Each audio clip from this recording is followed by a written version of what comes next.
ઓમ નમો નારાયણ. વહાલા ભક્તો, ચેનલમાં આપ સર્વેનું હાર્દિક સ્વાગત છે. શ્રીમદ ભાગવત પુરાણના 6ઠ્ઠા સ્કંદમાં વર્ણવેલું નારાયણ કવચ એ સાક્ષાત ભગવાન વિષ્ણુનું સુરક્ષા ચક્ર છે. જે મનુષ્ય આ કવચનો પાઠ કરે છે અથવા તો શ્રવણ કરે છે તેની આસપાસ ભગવાન નારાયણ પોતે રક્ષણનું કવચ બનાવી દે છે. આજના આ પરમ પવિત્ર પાઠને શરૂ કરતા પહેલા, જો તમે અમારી ચેનલ પર નવા હો તો ચેનલને હમણાં જ સબસ્ક્રાઇબ કરો અને બેલ આઇકન દબાવો, જેથી આવા જ આધ્યાત્મિક અને કલ્યાણકારી વિડીયોની માહિતી આપને મળતી રહે. ચાલો આ દિવ્ય યાત્રામાં જોડાઈએ અને પુણ્યના સહભાગી બનીએ. પાઠ શરૂ કરતા પહેલા સૌ સાથે મળીને શ્રી હરિના ચરણોમાં એક પ્રાર્થના કરીશું. હે લક્ષ્મીપતિ, હે જનાર્દન, આજે અમે આપના આ પરમ શક્તિશાળી નારાયણ કવચનો પાઠ કરી રહ્યા છીએ. હે પ્રભુ, અમારા જીવનના તમામ સંકટો, રોગ, ભય અને નકારાત્મકતાને દૂર કરજો. અમને આત્મબળ અને સુખ શાંતિ અર્પજો. હે વિશ્વના સર્જનહાર, આજે માત્ર મારા માટે જ નહીં પરંતુ સમગ્ર વિશ્વના કલ્યાણ માટે અને આપને વિનંતી કરીએ છીએ, આ સૃષ્ટિ પરથી દુઃખ અને ક્લેશ દૂર થાય, દરેક જીવને શાંતિ મળે અને પૃથ્વી પર સુખ સમૃદ્ધિનો વાસ થાય એવી કૃપા કરજો. સર્વે ભવંતુ સુખીન, સર્વે સંતુ નિરામયા, એવા ભાવ સાથે અમે આ પાઠ આપણા ચરણોમાં અર્પણ કરીએ છીએ. હવે મિત્રો, આપણે થોડોક સમય કાઢીને કોમેન્ટની અંદર જય શ્રી કૃષ્ણ લખીશું.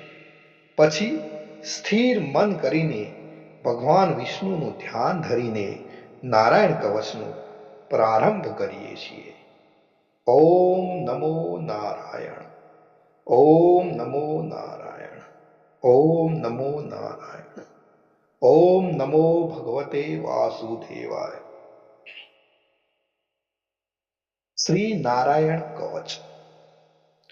શ્રીમદ ભાગવતના 6ઠ્ઠા સ્કંદના 8મા અધ્યાયમાંથી શ્રી નારાયણ કવચ ત્વષ્ટા ઋષિના પુત્ર વિશ્વરૂપ ઇન્દ્રને કહે છે. વિશ્વરૂપ કહે છે કે જ્યારે ભયનો સમય પાસે આવ્યો હોય ત્યારે મનુષ્ય હાથ પગ ધોઈ આચમન કરી ઉત્તર દિશા તરફ મુખ રાખી નારાયણ કવચનો પાઠ કરો.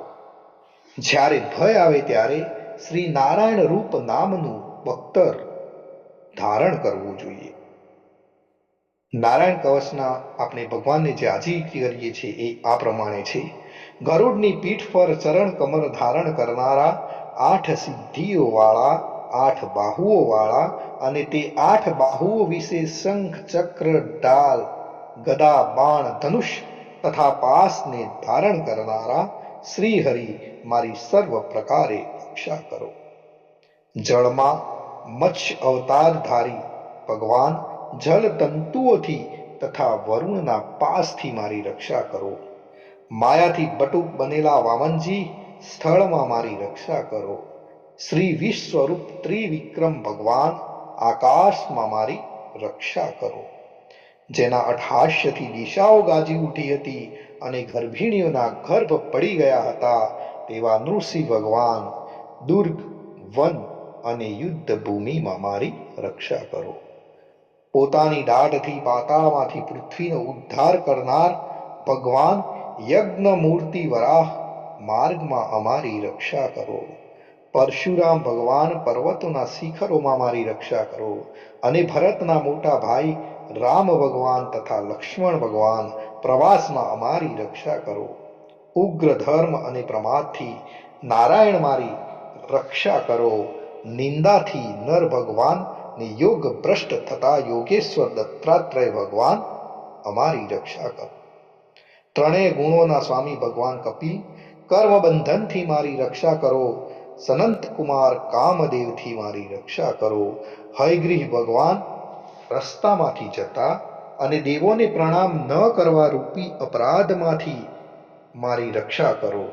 હે દેવર્ષિ શ્રેષ્ઠ મુનિ નારદ ભગવાન, ભગવાનની પૂજામાં જે કોઈ વિઘ્ન નડે તેનાથી મારી રક્ષા કરો. અને કૂર્મ અવતાર શ્રી હરિ સર્વ પ્રકારના નરકમાંથી મારી રક્ષા કરો. અયોગ્ય ખોરાકથી બનવાન ધન્વંતરી મારી રક્ષા કરો. જીતેન્દ્રિય ભગવાન ઋષભદેવ કામ ક્રોધ આદિના ભયથી મારી રક્ષા કરો. યજ્ઞ અવતારી ભગવાન લોક અપવાદથી મારી રક્ષા કરો. બલભદ્ર ભગવાન મનુષ્ય તરફથી થનારા ઉપદ્રવોમાંથી મારી રક્ષા કરો. અને ક્રોધાવેશ સર્પગણોથી શેષ ભગવાન મારી રક્ષા કરો. ભગવાન વેદવ્યાસ અજ્ઞાનથી મારી રક્ષા કરો. આ પાખંડીઓના ટોળામાંથી ભગવાન બુદ્ધ મારી રક્ષા કરો. ધર્મની રક્ષા કરવા માટે અવતાર લેનાર ભગવાન કલ્કી આ કાળના મળરૂપ કળિયુગથી મારી રક્ષા કરો. હે કેશવ ભગવાન પ્રભાતમાં ગદાથી મારી રક્ષા કરો. હે વેણુધર ભગવાન ગોવિંદ આ સંકટ કાળમાં મારી રક્ષા કરો. ઉદાત શક્તિ નારાયણ ભગવાન પ્રાહન કાળમાં મારી રક્ષા કરો.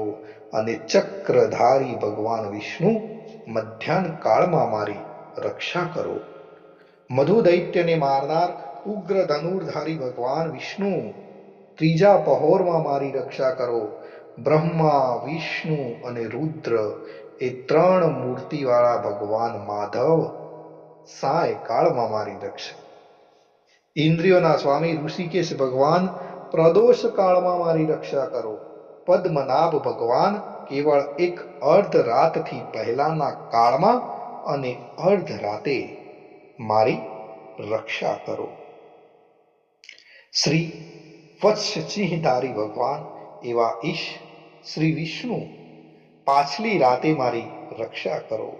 તલવારધારી ભગવાન જનાર્દન મળ સખામાં મારી રક્ષા કરો. દામોદર ભગવાન સંપૂર્ણ સંધ્યાઓમાં મારી રક્ષા કરો. કાળમૂર્તિ ભગવાન વિશ્વેશ્વર સૂર્યોદય પહેલાના કાળમાં મારી રક્ષા કરો. હે પ્રલય સમયના અગ્નિ જેવી તીક્ષ્ણ ધારવાળા ચક્ર, વાયુવાળા અગ્નિથી જેમ સૂકું ઘાસ બળીને ભસ્મ થાય તેમ અમારી શત્રુ સૈનાને ભસ્મ કરો. હે વ્રજના દેવા તીક્ષ્ણ સ્પર્શવાળા તણખાઓથી ભરેલી ગદા, તમે તો ભગવાનને પ્રિય છો. તમે કુષ્માંડ, યક્ષ, રાક્ષસ, ભૂત તથા ગ્રહોનો ભૂક્કો કરી નાખો તથા મારા શત્રુઓના ચૂરે ચૂરા કરી નાખો. હે પંચજન્ય શંખરાજ, શ્રી કૃષ્ણ ભગવાન તમને ફૂંકીને ભયંકર શબ્દ કરે છે અને તેનાથી શત્રુઓના હૃદય કંપે છે. હે પંચજન્ય શંખરાજ, તમે રાક્ષસો, પ્રમથો, પ્રેતગણ, માતૃકાગણ, પિશાચ, બ્રહ્મ રાક્ષસ તથા બીજા ઘોર દ્રષ્ટિવાળાઓને નસાડી મૂકો. હે તીક્ષ્ણ ધારવાળી તલવાર, તમે ભગવાનના હસ્ત દ્વારા પ્રેરાઈને મારા શત્રુઓના સૈન્યને કાપી નાખો. હે સેંકડો ચંદ્ર જેવા મંડળ સમાન ઢાલ, તમે શત્રુઓની આંખોને ઢાંકી દો તથા પાપી નજરવાળાઓની પાપ દ્રષ્ટિને હરી લો. અમને ગ્રહોથી, કેતુઓથી, મનુષ્યોથી, સર્પોથી, દાઢવાળા પ્રાણીઓથી તથા પાપોથી જે ભય થાય છે તે સૌ તથા જેઓ અમારા સુખમાં વિઘ્ન કરનાર છે તે સર્વે ભયો ભગવાનના નામરૂપ અસ્ત્રથી જ તુરત જ નાશ પામો. વૈદિક સ્ત્રોતોથી સ્તુતિ કરાયેલા વેદમય તથા સમર્થ ગરુડ ભગવાન સર્વ સંકટોમાં મારી રક્ષા કરો તથા વિશ્વસેન ભગવાન પણ પોતાના નામો લેવા વડે સર્વ સંકટોમાંથી મારી રક્ષા કરો. શ્રી હરિના નામ, રૂપ, વાહન અને આયુધો સર્વ દુઃખોમાંથી અમારી રક્ષા કરો. ભગવાનના મુખ્ય પાર્ષદો અમારી બુદ્ધિ, ઇન્દ્રિય, મન તથા પ્રાણની રક્ષા કરો. આ સાકાર નિરાકાર જે કંઈ જગત છે સર્વ ભગવાનનું જ સ્વરૂપ છે. આ સત્યથી મારા સર્વ ઉપદ્રવો નાશ પામો. અભેદ દ્રષ્ટિવાળા મનુષ્યોને ભગવાન પોતે ભેદ રહિત જોવામાં આવે છે, તો પણ તે પોતાની માયાથી આભૂષણો, આયુધો તથા ચિહ્ન નામની શક્તિને ધારણ કરે છે. તે સત્ય પ્રમાણ વડે જ સર્વજ્ઞ તથા સર્વવ્યાપક ભગવાન શ્રી હરિ સર્વ પ્રકારના રૂપો વડે સર્વદા અમારી રક્ષા કરો.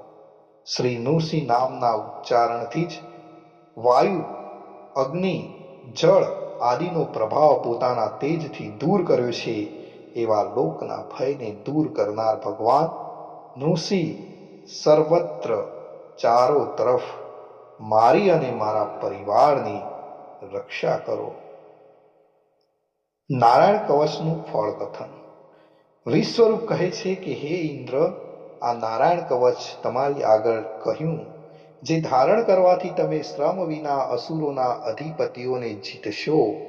આ નારાયણ કવચને ધારણ કરનારો મનુષ્ય નેત્રથી જેના તરફ જુએ અથવા તો પગ વડે જેને જેને અડકે તે તુરત જ બધા જ ભયોમાંથી છૂટે છે. આ કવચ ભણનાર પુરુષને કોઈ દિવસ રાજાઓ તરફથી, ચોર તરફથી, ગ્રહો થકી, વ્યાઘ્ર આદિ તરફથી, બીજા કોઈ તરફથી કોઈ પણ પ્રકારનો ભય રહેતો નથી. મિત્રો, અહીં આપણે નારાયણ કવચનો પાઠ પૂર્ણ કરીએ છીએ. હું આશા રાખું છું કે આ પાઠથી આપના મનને શાંતિ મળી હશે. આ વિડીયોને તમારા મિત્રો અને પરિવારજનો સાથે જરૂરથી શેર કરજો, તેથી તેઓ પણ ભગવાનની કૃપા મેળવી શકે. મિત્રો, કોમેન્ટમાં ઓમ નમો નારાયણ અથવા જય શ્રી કૃષ્ણ લખવાનું ભૂલશો નહીં. ફરી મળીશું એક નવા જ ભક્તિમય વિડીયો સાથે. ત્યાં સુધી આપ સર્વેને મારા જય શ્રી કૃષ્ણ, જય શ્રી કૃષ્ણ.